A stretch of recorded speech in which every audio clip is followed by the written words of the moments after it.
بسم اللہ الرحمن الرحیم۔ حضور نبی کریم علیہ الصلاۃ والسلام کی احادیث طیبہ کے اس درس میں مشکات المصابیح میں فضائل قرآن مجید کے حوالے سے ہم احادیث پاک کا ذکر کر رہے ہیں۔ حضرت عبد الملک بن عمیر رضی اللہ تعالی عنہ سے روایت ہے، آپ فرماتے ہیں کہ رسول اللہ صلی اللہ علیہ وآلہ وسلم نے ارشاد فرمایا کہ سورہ فاتحۃ الکتاب یعنی الحمدللہ رب العالمین، سورہ فاتحہ ہر قسم کی بیماری کے لیے شفا ہے۔ اس پر بہت سی احادیث پاک اور بھی ہیں۔ صحابہ کرام کا ایک بخاری شریف کی حدیث پاک ہے، کسی بستی کی طرف سفر کرنا، بستی والوں کا ان کی میزبانی نہ کرنا، اور پھر خدا کا کرنا ایسا ہوا کہ بستی کے سردار کو کسی سانپ نے ڈس لیا، تو علاج معالجہ جب کام نہ آیا تو انہوں نے کہا یہ باہر سے مہمان آئے ہوئے تھے، ان سے ذرا پوچھیں کوئی ان کے پاس علاج ہو۔ تو آقا کے ایک صحابی گئے، انہوں نے جا کر سورہ فاتحہ پڑھ کے ان کو دم کی تو وہ شفا یاب ہو گئے۔ انہوں نے بعد ازاں پھر ان کو بکریاں دی تحفے کے اندر۔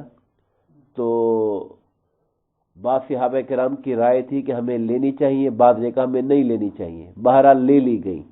جا کے سرکار کو بتایا تو سرکار نے پوچھا کہ تم نے کیا پڑھ کے دم کیا تھا ان پر؟ تو کہا ہم نے سورہ فاتحہ پڑھ کے دم کی تھی۔ تو حدیث پاک کے اندر، اور سورت کے ناموں میں سے ایک نام سورہ شفا بھی ہے، اس سورت کا ایک نام ہے سورہ شفا۔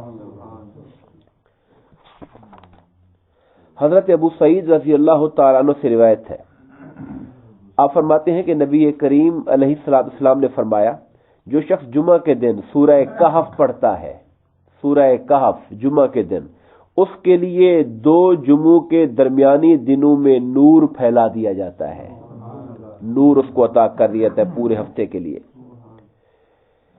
حضرت خالد بن معدان رضی اللہ تعالیٰ عنہ سے روایت ہے، حضور نبی کریم علیہ السلام نے ارشاد فرمایا، نجات دینے والی سورت کی تلاوت کیا کرو، نجات دینے والی سورت کی تلاوت کیا کرو، اور وہ سورہ الف لام میم تنزیل ہے، سورہ الف لام میم تنزیل۔ فرمایا کیونکہ بے شک مجھے یہ بات پہنچی ہے کہ ایک شخص اس سورت کو پڑھا کرتا تھا اور اس کے علاوہ کوئی سورت نہیں پڑھتا تھا، اور وہ تھا بھی گنہگار۔ اس سورت نے اپنے پر اس پر پھیلا دیے اور کہنے لگی، اے میرے رب اسے بخش دے، کیونکہ یہ کثرت سے میری تلاوت کیا کرتا تھا۔ تو اللہ تعالیٰ نے اس شخص کے حق میں اس سورت کی شفاعت کو قبول فرما لیا۔ ہم یہ بات قل ہو اللہ کے بارے میں پڑھا ہے، اللہ کا سارا کلام ہے، اور اللہ کے سارے کلام سے ہی محبت ہے، چونکہ اللہ کا اتارا ہوا ہے، حضور کی ذات پہ اترا ہے۔ پھر اپنی معنویت کے اعتبار سے انسان کسی خاص صورت کے ساتھ اگر لگن پیدا کر لیتا ہے اور اس کی تلاوت بکثرت باقی کے مقابلے میں کرتا ہے اور اس سے پیار کرتا ہے، تو پھر اس صورت کی خصوصی نوازشات قیامت کے دن اس بندے کو نصیب ہوں گی۔ یہ بات بہت سی احادیث پاک کے اندر آئی، بلکہ یہاں تک آتا ہے کہ یہ سورت پڑھنے والے کی طرف سے قبر میں رب تعالیٰ سے جھگڑتی ہے اور کہتی ہے، یا اللہ اگر میں تیری کتاب میں سے ہوں، اگر میں تیری کتاب کا حصہ ہوں تو اس انسان کے حق میں میری شفاعت قبول کر، اور اگر میں تیری کتاب میں سے نہیں ہوں تو مجھے اپنی کتاب میں سے مٹا دے۔ پھر تیری کتاب میں سے ہوں اگر، تو پھر اتنی بات تو میری مان نہ کہ یہ مجھ سے محبت کرتا تھا، مجھے پڑھا کرتا تھا، تو میری شفاعت اس کے حق میں قبول فرما۔ اللہ اس کی بات کو قبول فرما لیتا ہے۔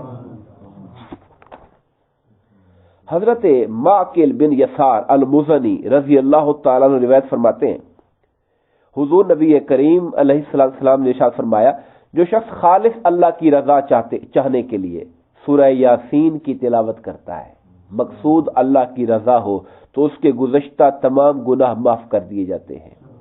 فرمایا، لوگوں اپنے مردوں کے پاس پڑھا کرو۔ یہ بات حدیث پاک کے اندر آ گئی ہے۔ ہمارے ہاں جو مرحومین کے لیے سورہ یاسین پڑھی جاتی ہے، اس کی اصل اور اس کی دلیل یہ حدیث پاک ہے، کیونکہ سرکار نے فرمایا، فقرؤوها عند موتاکم، اپنے مردوں کے پاس اسے پڑھا کرو، یعنی اس کا مرنے والوں کے ساتھ کوئی خاص تعلق ہے سورہ یاسین کا، اس لیے اس کا ذکر فرمایا گیا۔ حضرت علی مرتضی رضی اللہ تعالیٰ عنہ سے روایت ہے، آپ فرماتے ہیں کہ میں نے رسول اللہ صلی اللہ علیہ وسلم سے سنا، آپ فرما رہے تھے ہر ایک چیز کے لیے ایک دلہن ہوتی ہے. یہاں دلہن سے مراد حسن و جمال ہے، چونکہ دولہا دلہن اپنی اس دن آرائش اور سنورنے کے اعتبار سے زندگی میں بندہ سب سے زیادہ اہتمام شادی کے دن کرتا ہے جب وہ دولہا دلہن بنا ہوتا ہے. فرمایا ہر شے کی ایک دلہن ہوتی ہے، یعنی اس کی سجاوٹ ہوتی ہے، اور قرآن کی جو دلہن ہے وہ سورہ الرحمن ہے.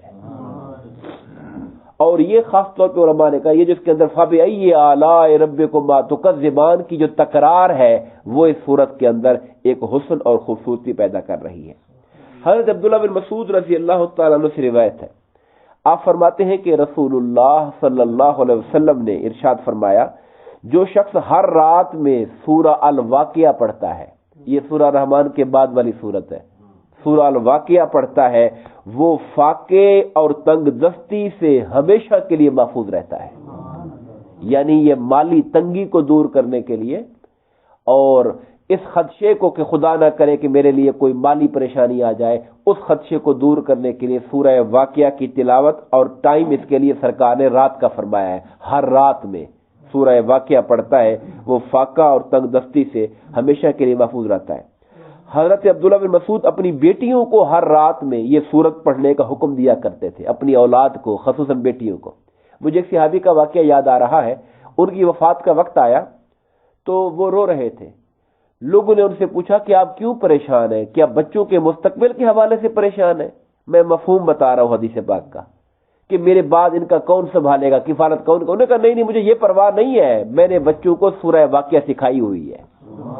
یعنی اتنا ایمان ہے صحابہ کرام کو، کہتے مجھے اس کی فکر نہیں ہے، میں نے سورہ واقعہ بچوں کو پڑھائی ہوئی ہے، سکھائی ہوئی، وہاں روز پڑھتے ہیں، مجھے فکر اس کی نہیں. رو اس لیے نہیں رہا، رو تو میں اللہ تعالیٰ کی ملاقات کے شوق میں رہا ہوں.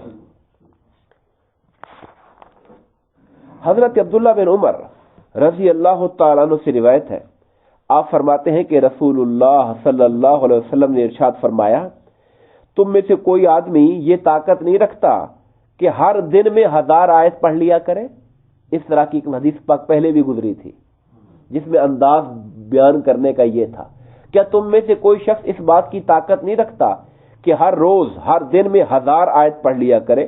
صحابہ کرام نے عرض کیا کہ ہر دن میں 1000 آیت پڑھنا کی کون طاقت رکھتا ہے؟ ڈیلی لائف کے اور بھی کام ہوتے ہیں، مصروفیات ہوتی ہیں، ہر روز 1000 آیت پڑھنا تو مشکل ہے. تو آقا نے فرمایا کیا تم میں سے کوئی شخص یہ طاقت نہیں رکھتا کہ سورہ الہاکم التکاثر پڑھ لیا کرے؟ الہاکم التکاثر پڑھ لے گا تو 1000 آیت کو پڑھنے کا ثواب مل جائے گا اس کو. حضرت سعید بن مسیب رضی اللہ تعالیٰ عنہ مرسلا روایت کرتے ہیں کہ حضور نبی کریم علیہ السلام نے ارشاد فرمایا جو آدمی سورہ قل هو اللہ احد 10 دفعہ پڑھتا ہے اس کے لیے جنت میں ایک محل بنا دیا جاتا ہے. جو 20 دفعہ پڑھتا ہے تو 2 محل بنا دیے جاتے ہیں، جو 30 دفعہ پڑھتا ہے تو 3 محل بنا دیے جاتے ہیں.